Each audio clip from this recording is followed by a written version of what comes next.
C'est le 89e jour de la guerre entre le Hamas et Israël. Je suis Yair Pinto et je vous tiens informé depuis Israël, alors que je rentre dans la bande de Gaza. Quiconque est à l'origine de l'exécution de Salah el-Harari et ses hommes à Beyrouth hier ont fait un excellent travail.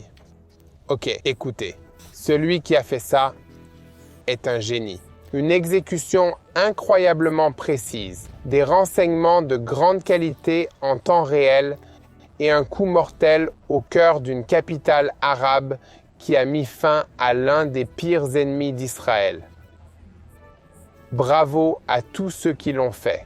Ashvir Salah el-Harari a été exécuté dans un bâtiment qui servait de bureau au Hamas à Daria, un bastion du Hezbollah situé au sud de Beyrouth, la capitale libanaise. Par ailleurs, 5 autres personnes ont été neutralisées en même temps qu'el-Harari et au moins 2 d'entre elles ont été définies comme des commandants de l'organisation terroriste du Hamas. El-Harari est considéré comme l'un des fondateurs de l'aile militaire du Hamas. Ces dernières années, il était considéré comme l'étoile montante du Hamas, tout en profitant de ses liens étroits avec l'axe chiite qui comprend l'Iran, le Hezbollah et le djihad islamique. Jusqu'à son assassinat, son poste était celui de vice-président du bureau politique du Hamas, mais il était occupé 24 heures sur 24 à une seule chose: financer et diriger des attaques terroristes en mettant l'accent sur la Judée et la Samarie en Israël. Je dois dire que si Hassan Nasrallah, le chef du Hezbollah, estime qu'Israël a perpétré l'assassinat hier au cœur de la Daria de Beyrouth, parce que c'est ce que le Hezbollah a dit, il est maintenant confronté à un dilemme difficile.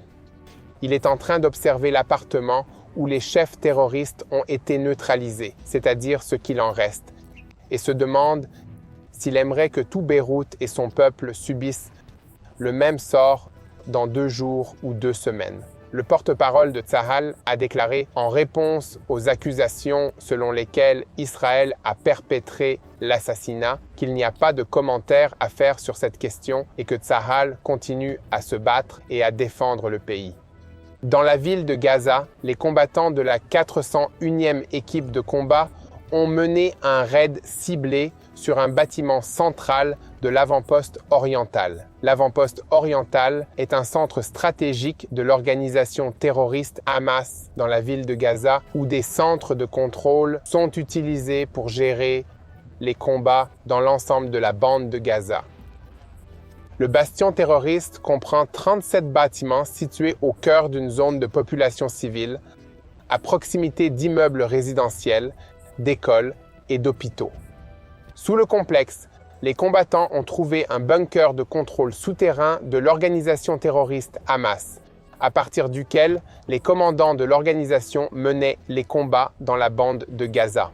Le complexe souterrain se trouve à une profondeur d'environ 20 mètres et comprend une grande salle de contrôle et des logements bien aménagés qui appartiennent aux commandants de l'aile militaire de l'organisation terroriste du Hamas. De plus, lors des recherches menées dans la zone, de nombreuses armes et technologies médiatiques ont été trouvées.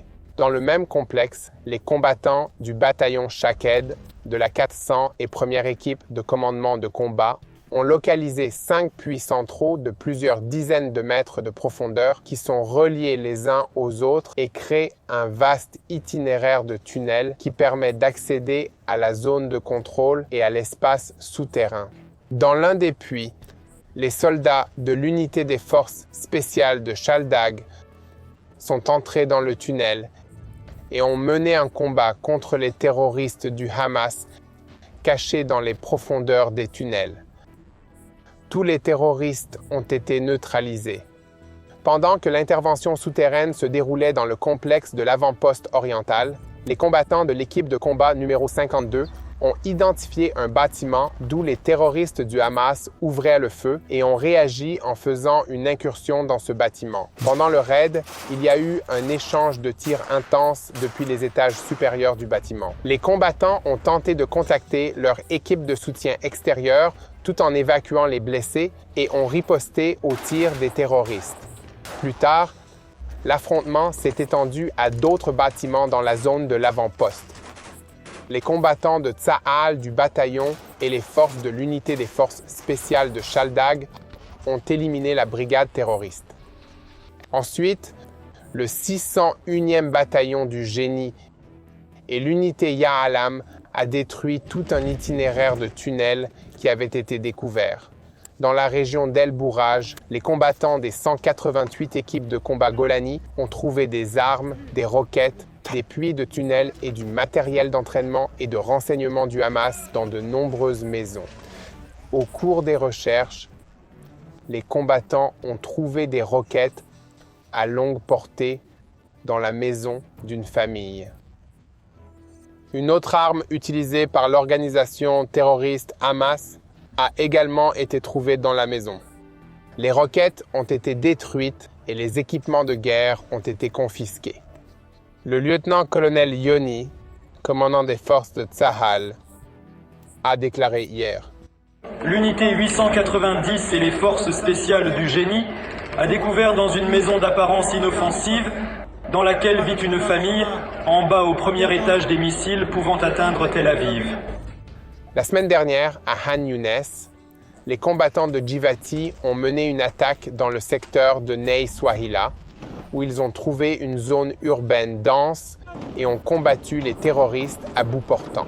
Au cours de la bataille, les combattants ont éliminé de nombreux terroristes qui tentèrent de blesser les soldats en tirant sur les véhicules de Tsahal et en y plaçant des charges explosives. En outre, les combattants ont identifié un certain nombre de suspects qui se cachaient parmi des femmes et des enfants qui marchaient avec un drapeau blanc à la main. Les combattants de Tsahal ont arrêté les terroristes et au cours de leur enquête, les suspects se sont révélés être des terroristes ayant participé aux attaques du massacre du 7 octobre contre des civils israéliens. Au cours d'un raid des forces, dans la zone de Darj Toufa à Gaza, les combattants ont pris le contrôle de l'infrastructure terroriste située dans la maison du commandant de la brigade de la ville de Gaza, permettant ainsi l'entrée des forces spéciales pour mener des perquisitions. Dans le cadre des combats, les forces ont été confrontées à des terroristes et ont mené des batailles à courte distance.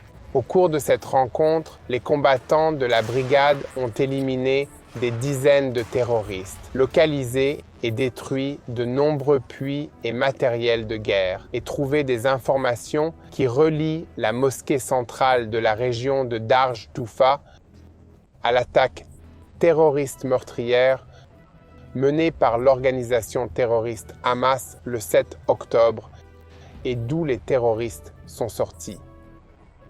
Passons maintenant au front israélien de Cisjordanie, en Judée et Samarie, à Kfar Azoun, sous le commandement de la brigade Ephraïm, qui est une unité d'infanterie de Tsahal. Des terroristes ont tiré et lancé des engins explosifs sur nos forces. Tsahal a réagi, a identifié le bâtiment où se cachait l'équipe terroriste et à l'issue d'un échange de tirs, a neutralisé 4 terroristes et confisqué 3 armes de type Carlo qu'ils avaient utilisées contre les troupes. Dans la ville de Kalkilia, les combattants de Tsahal ont été attaqués par un terroriste qui a tiré un coup de feu dans leur direction. Cet incident n'a fait aucune victime parmi nos forces.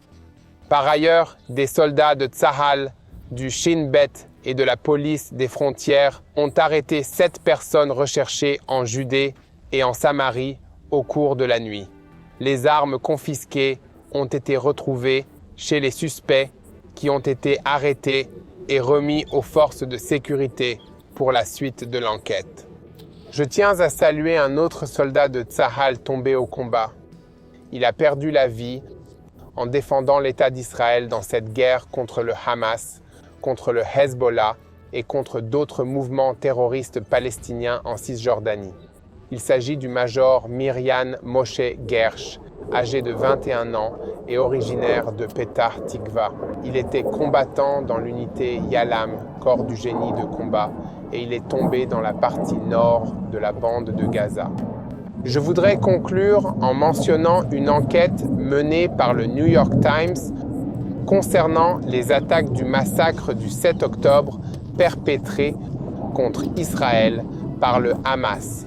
Il s'agit de l'enquête la plus choquante sur les viols et les abus de femmes perpétrés par les membres de l'organisation terroriste palestinienne Hamas. Et je vous encourage tous à la lire. Prions pour les pauvres âmes qui ont subi ces horribles sévices.